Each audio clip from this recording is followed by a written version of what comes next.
Good morning, good afternoon or good evening. We have decided to vacate to the floor for today's video because I just couldn't get the position right basically. I didn't know if I was over here, over there, up high, down below. So hello, if you're new here, I'm Grace. I talk an absolute load of rubbish all the time, which you'll know if you know me personally, you know that is spot on really. I've got a little veggie. It looks like a cabbage. Well, it looked nice on the shelf and it just doesn't look so nice here. We've called him, we being me, Penelope plant, I think that was it. Just a nice little ring-a-ding to it. We have no home for her, we being me again, because I was talking third person. So that's an update. Nice little bit of hair on you. Got an extensions, Penelope. Yeah, she's got a chin. Of course she has. So, today's video, the moment you've all been waiting for, is about, oh my god, I feel so nervous, like, I think because I feel really passionate about this and I want to get it all out. So I'm going to be talking about mental health. Touchy subject. No, but honestly, I'm going to be talking about mental health and living alone. And I know I might look really smiley and chirpy right now, but I am going to get pretty deep into some topics. So I want to talk about mental health and living alone, like prior to the pandemic and during the pandemic, because you can have a big, I can't say ball bag of emotions. The thing is, I've lived alone for, I'm going to try and get back into role and just snap back into it because I don't know what I'm talking about. So I've lived alone, I'm not keeping account, but moved out when I was about 17, 18, I think it was. Can't really remember, I was really young, little baby. I just thought I knew the way of the world, I knew everything, but obviously didn't. Moved out with a partner at the time, didn't work out. Went to live with two girls I worked with. It was like so much fun. Like, if you have never done it before and you live at home and you're not planning on moving out to live alone, moving with like your girlfriends, because it's an experience. Like, it was so good. And then from there I lived alone. So I lived alone probably from about 2021, I want to say. I don't know. Anyway, 26 now. And nobody hands you a rule book in life to say you're going to live alone, because the fairy tale is you're going to meet your Prince Charming or your princess, whatever your sexual orientation is, and you're going to end up getting married and you're going to have kids and a dog or a cat and life is going to be happily ever after. No, baby, no, that is not how life plans out for some people, and that's okay. I'm living proof. There is so much stereotyping. Oh my god, there's so much like stereotyping around, you know, the typical Carrie Bradshaw from Sex and the City, or the Miranda on BBC One of the single young woman or middle-aged, I don't know how old they are, but yeah, they're the kind of shows that I watch. They are my kind of shows because I'm all about chick flicks and hoping to find the man of your dreams. But yeah, I watch them kind of shows. So I find that relatable on a personal level, because a lot of what they portray in the shows or films or chick flicks or rom-coms, I am living that life, and it shows the positive side of it, where actually, in reality, everything that glitters isn't gold, if that's what people say. Like, you can't put glitter on shit. Is that what they say as well? I don't know what I'm talking about. In my head it sounded better than what I'm vocalising, so just stay with me. I'm on rolling. I'm going to start talking. Been out of sync for a few weeks. Out the sync. Oh, taps. Oh my god, see what I mean? I think I've got like an issue with my mind. So yeah, I'd say that from living alone in my previous flat to the flat that I live in now, I'm a lot better off in my mental health and state of mind here than I was when I lived somewhere before. This is so stupid because no one's going to know what I'm on about, but anyway, I'll get into that. So I lived in sort of like a house that was split into two flats. There's a man upstairs, got on with him really well, and then there was me. But I don't know, I always had this like unsettling feeling when I lived there. And she's back in the room. So I lived in 2 flats on my own. The last one was just sort of like, I'd say it was a bit like a uni flat. I was there for about 3 years, and I was really young and was in a job that I couldn't see as a career, but you know, I loved my job, but it wasn't long term. So I didn't have a lot of passion in my life, didn't have a lot of, no, I'm gonna be honest, didn't have a lot of self-worth at that time in my life. I was going through grief of a family member, I was going through a breakup, I was going through someone messing me around. Life really wasn't good in that flat. Like, it wasn't. It was not. I've got good memories with friends, but I haven't got good memories when my friends then went home and I was on my own, because there's a difference between living alone and being lonely whilst you're living alone. There's feelings within the thought between the feeling. Am I making any sense? I am to myself. I know what I need to say. So yeah, I can be the biggest social butterfly your heart desires when, you know, my loved ones are near. I've got brilliant, like, I don't know how to word this. I've got a lot of, from living alone, I've realised that now I need emotional connection, and I have a lot of emotional energy to give, and I always do, to my amazing family members and my brilliant perfect friends, because it took me a long time to differentiate between people that I thought were friends but were actually just with me either for free drinks on a night out, or a place to crash after a night out, because I was the person that lived alone and I had no one to worry about upsetting. I did feel like in that flat that my feelings were very pushed aside, and I was just the person who had the habitual area, whatever you want to call it, you know, the home that people could just take advantage of. And the people back then are obviously not around now, because that just shows that they're only after somewhere to put the red at the end of a night, so that was fun. So anyway, that chapter's closed. Then I moved in here, and it was an opportunity that just kind of got sprung into my life from one of my very best friends in the world. And it was a family relations flat, and we decided that to take the plunge, we'll both move in here together, be like flatmates.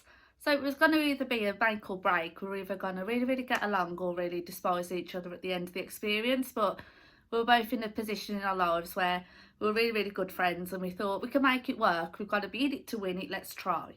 So we did. We went full throttle, really intense, and it was a perfect friendship, flatmate balance of life and coordination, because to this day, like, we are talking 4 years on, we are rockers tougher than rocks. I don't know, so I'm talking absolute rubbish. Thick as old thieves, that's it, we're thick as old thieves. So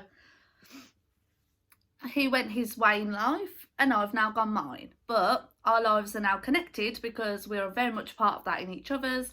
We wish each other the best and we've got a lot of love for each other. So this experiment was actually the best thing I ever did. And I've got a lot to thank him for, because that was then my self-discovery chapter in my life. Oh God, it's gonna get so deep, I hope I don't cry.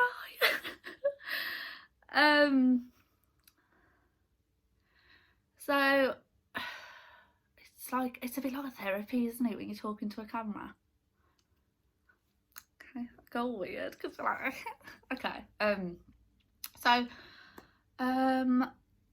when I'd moved into this flat with my best mate, life was really tough for me, and it took a long time for me to open up to him properly about like situations in my life that had happened that I hadn't really healed from, and like the grief of a family member, and there was a situationship with a friend at the time that was causing me a lot of upset and hurt. I just didn't really know how to deal with all these emotions. It was just like a huge tree in my mind full of branches, and different branches represented different emotions and different things that were going on, and instead of dealing with one branch, I was trying to take on the whole tree, and I was just like, I was getting like cocooned underneath the branches. And I sorted out my life basically, and I got rid of the things that were making me unhappy, and I kept the things that I loved and cherished. So that was a good 2 years ago now.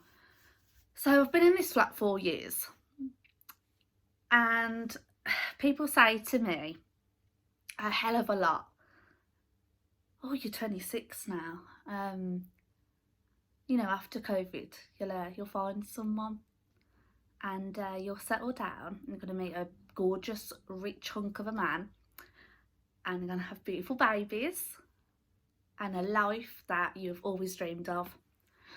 I'm so annoyed at this comment, like, oh my god, I just want to like get the person and be like, shut up, please shut up, like, stop wasting your breath, stop wasting your energy on me, because you are trying to disrespect my lifestyle and my choices, and my feelings are valid, and I have chose this path for myself because yes, COVID has messed it up. Yes, I would be out probably on a lot of dates, probably from Tinder, with a waste of space of a man, but I'd like to have the feeling of just dressing up and feeling important for a while. But long term, I think there's a lot of pressure with oh my god, I thought I was going to cry then. What is wrong with me? I'm trying to get all my feelings and emotions out. I'm not saying that I'm choosing to be single for the rest of my life. I'm just saying that I'm choosing to be single at the present. Right now, I'm happy to just be me. I'm happy to deal with my day-to-day lifestyle on my own. So yeah, the pros can be freedom, self-awareness, watching whatever you want on Netflix, having your own routine, and that's great. And you know that, oh, the awareness and the freedom of just coming and going as you please. But the downfall of living alone, the downfall of living alone are probably a lot stronger, the feelings behind that, than the positives, because I'm very blessed and lucky at the moment to be able to work full time, and I know a lot of people aren't, and I'm equally as blessed and so grateful that I've got a roof over my head, because in current conditions that we're living in, a lot of people are on the streets or homeless or have had family arguments, etc, etc. So I've got a lot to be grateful for, but equally I'm allowed and I'm entitled to feel how I want to feel. So when people online are saying, oh, I know you feel sad and low, but go on a 10km walk, 10 kilometre walk, go and bake some banana bread, or go and do some yoga, and go and do this and go and do that, and FaceTime everyone in your like yellow pages and do backflips, 1,000 backflips all up the wall, and record it, because if you don't record it, it didn't happen, and then get really dressed up social media and say that like be kind to everyone and everyone is so amazing and life is brilliant, because no, life is not a bed of roses. It's hard out here. It's hard. I can have days personally. Oh, I'm getting so choked up.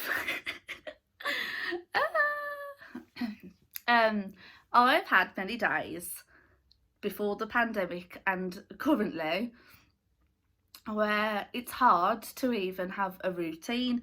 It's hard to get out of bed in the morning. It's hard to shower. Showering feels like you're climbing Kilimanjaro. Fucking Coronation Street. Oh, well, I'm trying to have like a really deep, serious moment, and I'm just like, hello, it's me again. I'm so sorry. It's like fucking part 5 of this video. Will it ever end? Who knows? Stay tuned to find out more. Self-care can be a battle with yourself, not feeling. Loneliness can make you doubt yourself, really. Loneliness can make you feel worthless, inferior, nobody likes you, no one gives a crap how you're feeling. No, you know, I can go days on days sometimes without even contacting anyone and speaking to anyone, and it's my own error, it's my own fault. I'll be watching telly and then, you know, like you hear that white noise in films where like someone's had a car crash or an explosion's happened, and then it's just like that deafening white noise, the ringing. Sometimes I could be watching it and I'll go, hello? Just I think, is that white noise happening to me? Because I've got no one else in the room to say, can you hear that? But I'm going to end it on saying that I am so proud of me. I am proud of Grace Ryan. I am proud of the person she has become. She has took life by the balls and took complete control in sixth gear into life, and anything that is thrown at me, I'll bat it back. I'm going to do like a game of badminton, Wimbledon, let's play, because it's like a world of self-discovery. I am only dependent on me. No man can say, oh, I bought you that, I got you this. Nah, I got it myself. Pandemic aside, yes, I have days where I sob and sob and sob, and I can't see a day where I can put makeup on again. Oh, no, it sounds so silly and tedious, but that is my passion. And sometimes I look at myself in the mirror and I'm sobbing after like a really bad day, and I'm like, you worthless piece of poo. And then the next day I can wake up and I'm like, shower time, Celine Dion, let's blast you on the Spotify. That sounds absolutely disgusting. Let's put you on power ballads, let's go baby go, let's like rule the world. And we put makeup on just to greet the postman, and our whole life is changed in 24 hours. I wouldn't actively advise you to go and live alone, but there is some pros. I mean, I do concerts in this living room 24 hours a day, all day in, day out. I hope everyone's staying safe. I hope you're well, and your family are well, and your friends are well, and your cat and dog are well. Thank you so much for watching, and I'll see you very soon. Bye, lovelies.